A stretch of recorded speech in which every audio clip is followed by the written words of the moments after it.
Strategy Officer here at CAMH.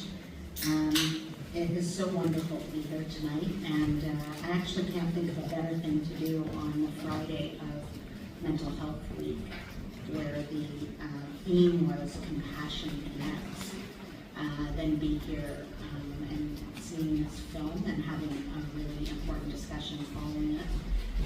Thanks, Mike, for being here and for all the panelists. I'm going to start with a land acknowledgement before we get going. CAMH is situated on lands that have been occupied by First Nations for millennia. Lands rich in civilization with knowledge of medicine, architecture, technology, and extensive trade routes throughout the Americas. In 1860, the site of CAMH appeared in the Colonial Records Office of the British Crown as the council grounds of the Mississaugas of the New Credit, as they were known at the time. Today, Toronto is covered by the Toronto. It's now my pleasure to introduce tonight's film. In 2018, Mike Shorman's life was forever changed when he was diagnosed with Ramsay-Hunt syndrome. Doctors told him that his symptoms, which affected his balance and his movement, were unlikely to improve. This devastating news also impacted his mental health, leading to depression and a mental health breakdown. In spite of this, Mike defied all the odds when he became the first person with a disability to cross all 5 Great Lakes by paddleboard. A film crew joined him for the journey, and the result is When Hope Breaks Through, which follows him through all the highs and lows of this experience. Mike is with us in the audience tonight and will be joining us after the screening with very special guests for a Q&A. But first, I'm going to get the switch going, and we're going to go ahead with the documentary.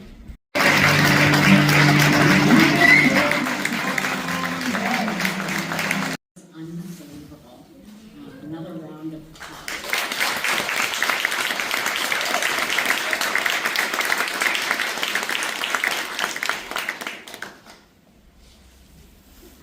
I'm just trying to compose myself after that. That was amazing and moving, and I just want to thank Mike for sharing your story with us and with the country and world, and the impact that it will have for many, many years to come. We're going to move to a panel discussion, actually, and I'm going to invite our moderator. A lot of things are going through my mind right now, and I kind of wish we had, more than 20 minutes. You and I have had, 3-4 discussions on my show, and I was, I'll be honest, I was in awe. And I remember sort of saying to my producer, I'm like, guys, we should be getting this guy on like every single time.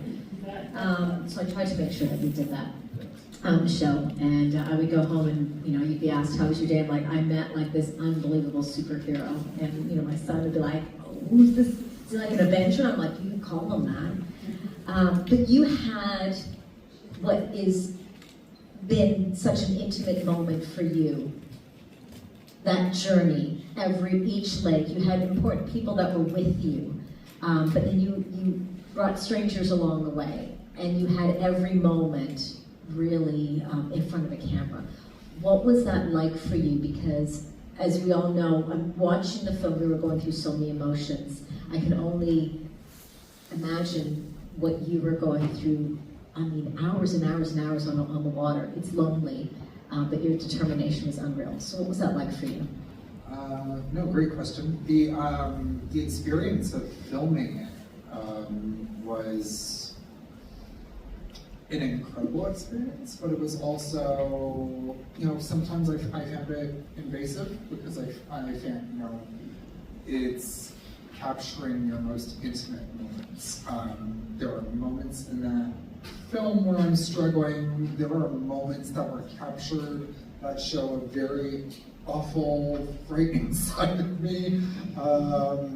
Moments with tears and breakdowns and so to have that, the camera's rolling, and we wanted to tell it in a real way. We wanted to capture all the emotions, again, you captured so much and really pulled away the layers of what is such an important narrative that we all are looking to have right now. Alana, I want to start with you next. Let's talk about the stigma. When we're talking about issues around mental health, whether it's anyone, but we're seeing, and we heard the statistics with regards to younger people.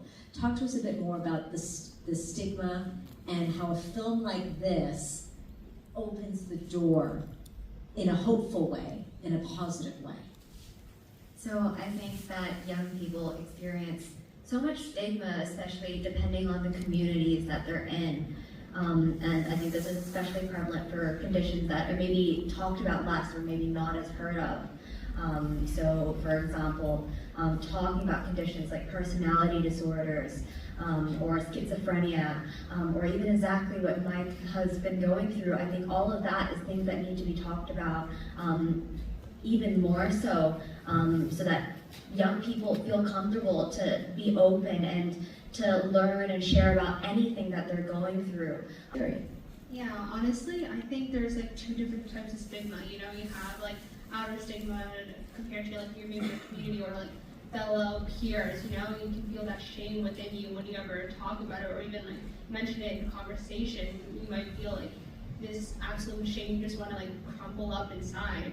But I think of one that doesn't get talked about enough is like the inner stigma you have against yourself. You know, I went through it when I was 11 years old, right? And like when I was 11, like I was so young, I was like, I don't feel like I deserve to have this feeling of going through all this like trauma. There's so many people out there who have it worse than me. How can I feel like I deserve to be in this spot? I have such a good life compared to other people. How can I even deserve to just complain, you know? And it's just very difficult. And I think it's really how much self-doubt you had with yourself in this entire film, you know?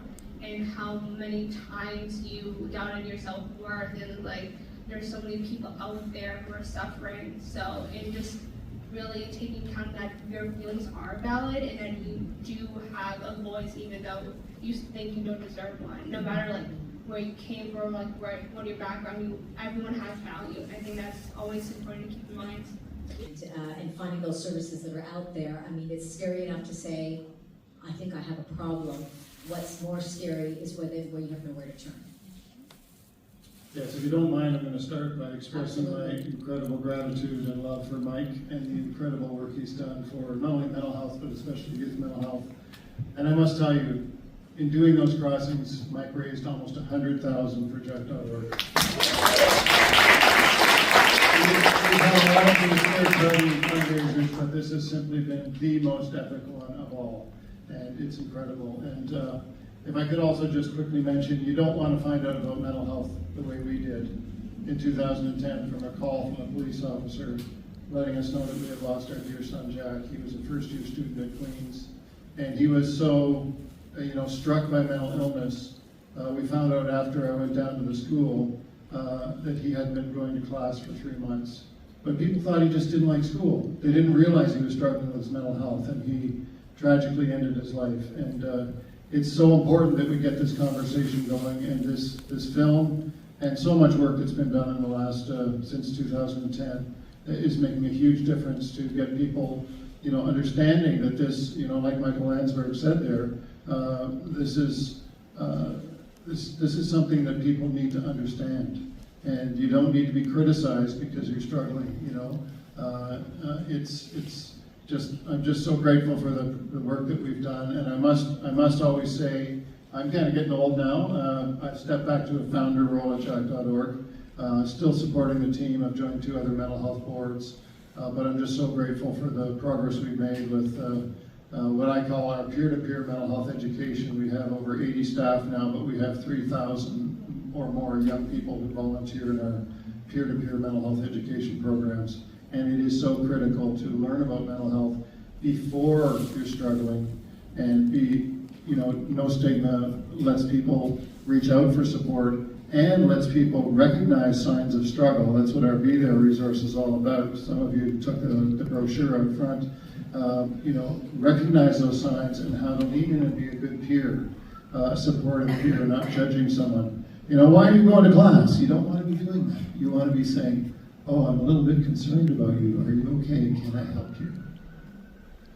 Talk to us a little bit more about that, what they were looking for. What do people need to know? What's critical to know, and I will also mention this resource, some of you grabbed the brochure up front, but any distinct change in behavior can be a sign of mental health struggle, especially amongst young people. And the examples I often give are, you know, and my son's example, just not going to class for 3 months. I mean, yes, I did fine at school, but my wife she's a real smarty pants, and Jack's dream gifted, school was never a challenge. But he obviously knew he wasn't going to graduate through year 1 when he hadn't been going to class for 3 months because he was so hit by mental illness. But if you recognize a sign of struggle, and I often say, you know, Johnny, you always used to go to soccer practice, but you're not at soccer practice anymore. Are you okay? Not saying, why'd you quit the soccer team? You got to be empathetic about that. And any change in behavior amongst young people or anybody can be a sign of mental health struggle. And that's so important to learn how to lean in.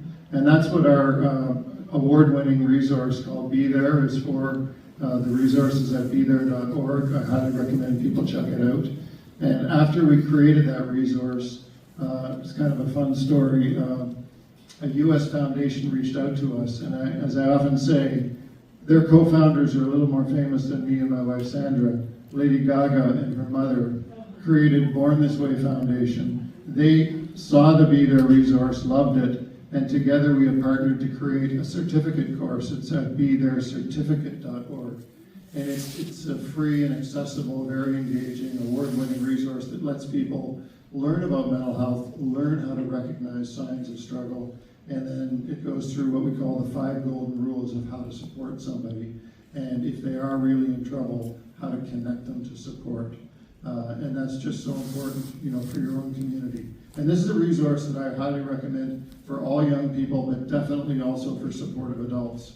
You know, if we had been educated about mental health, and, you know, I often recommend this to adults that I know, check in with the young people in your life. Make sure they're doing okay. You can be open about that and be open about your own struggles, which will get them to be more open about their struggles. Sorry, I went on. Thank you. Own life. Mike talked about that, how bad things got for him in the documentary. Talk to us about that situation, and again, what one needs to look for, but what we can do to help, how we have those conversations that are very, very difficult, but they're very necessary. That's exactly what I would have picked up on from what Eric said. I think that sounds like an amazing resource. We also have some resources on 988.ca, and that's why 988 was created, to be there. People don't have someone to reach out to, and when people in pretty extreme distress reach out every day to 988. But point to that resource. But also, I think Mike did pretty much the impossible in the story that you created, because it's very hard to talk about your struggle in a way that is still hopeful. And it was so honest. It's the first time I've seen a film on a big screen, and I'm still collecting myself. It was so honest, but also very hopeful. And I think that's what I would say to someone who is really challenged in their mental health, in their mental well-being, thinking of suicide. So we have resources, but also to know stories of hope. We know that those save lives. They're literally stories that are full of despair and show the worst aspects of mental health can cause harm, and stories that show hope but are real can actually save lives. So My world went from this to this, and because I didn't have my mobility, I wasn't able to leave my home. So I essentially lost my business, my social life, my independence to go and even have a coffee with somebody.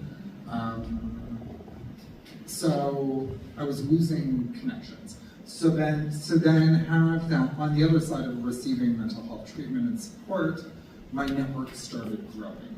And to see that grow into what this became, it realized how important the connection is. There's been so many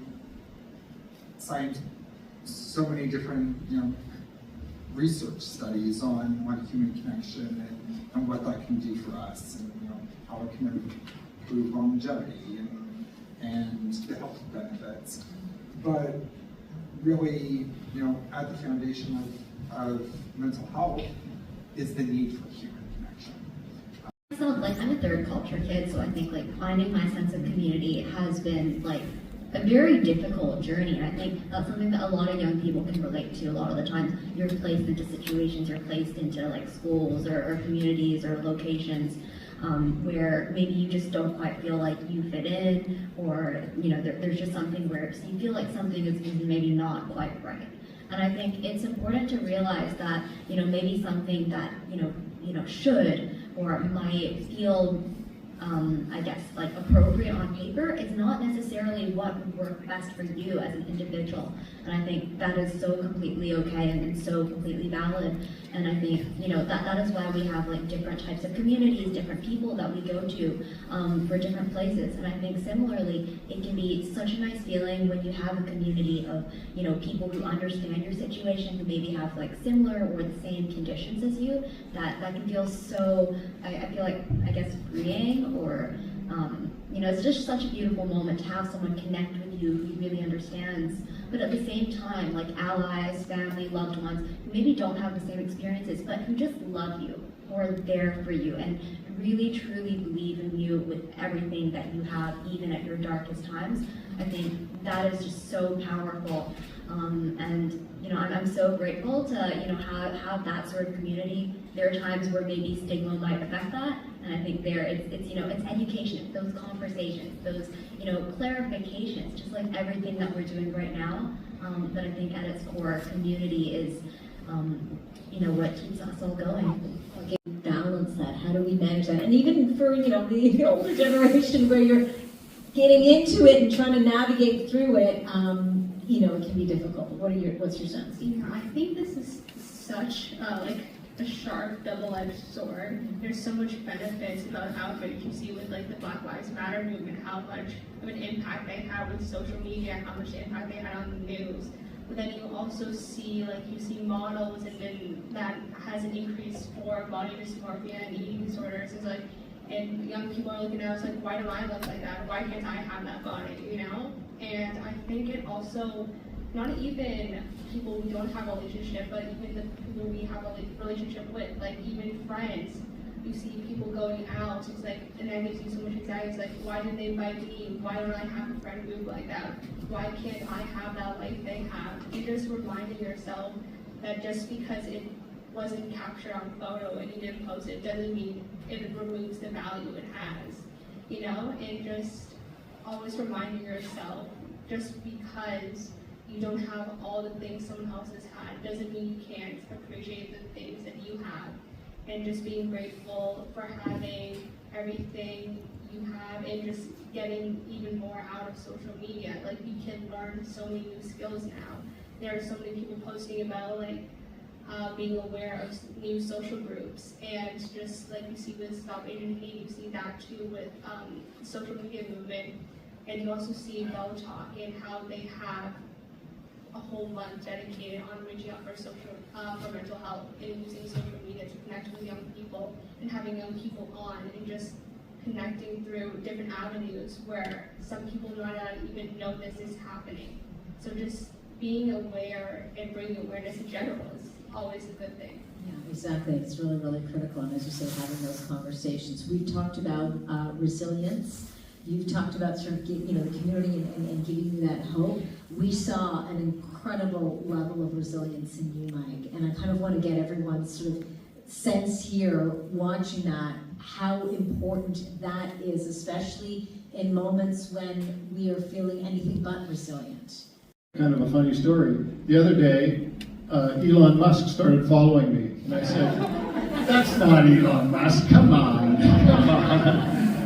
So if you see something like that, unfollow, report junk.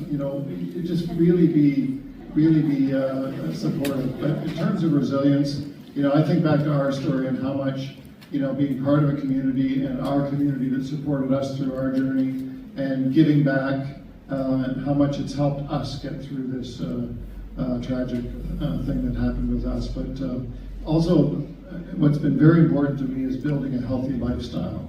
And, that can be, not everybody has the time to do this, but long walks every day in nature, healthy eating, not too much drinking, and really focusing on good quality sleep. That will build your resilience. And those are things that won't necessarily prevent mental illness, but they will certainly help you get through things like that. And I know how much it's helped me to live that healthy lifestyle and encourage other people to do that and set a good example for people to do that. I could have taken an Uber to get down here, but I walked most of the way just because, it's a chance to be out in nature and not exactly nature, but you know what I mean, out in fresh air. But taking care of your physical health for your mental health, I often use that as a hashtag, physical health for mental health. Those things can really build your own resilience and encourage others around you to really build their resilience as well. I tried therapy, I went to group sessions. I wish I had resources like what I do in like a third place where I can go away from school, away from home, where I can just be myself without being surrounded or being bombarded with questions about, oh, how do you feel on a scale from 1 to 10? Have you thought about anything triggering things? Like, instead of going to maybe a cooking lesson, it's like, oh, we're gonna make lasagna today. Instead of, just thinking of the negative thoughts. And I think what builds resilience the most is honestly time. Time to learn from what happened, time to experience new events with friends or even doing this, and just seeing how far you have improved over the years, and just comparing yourself in general, how far you've come, and just making sure that you're never stopping growing and you're always improving no matter what. And throughout life, you're always building resilience and confidence in nothing. There is no stopping point. We'll always keep going, and I think that's the most important thing about resilience. Took place in 2018.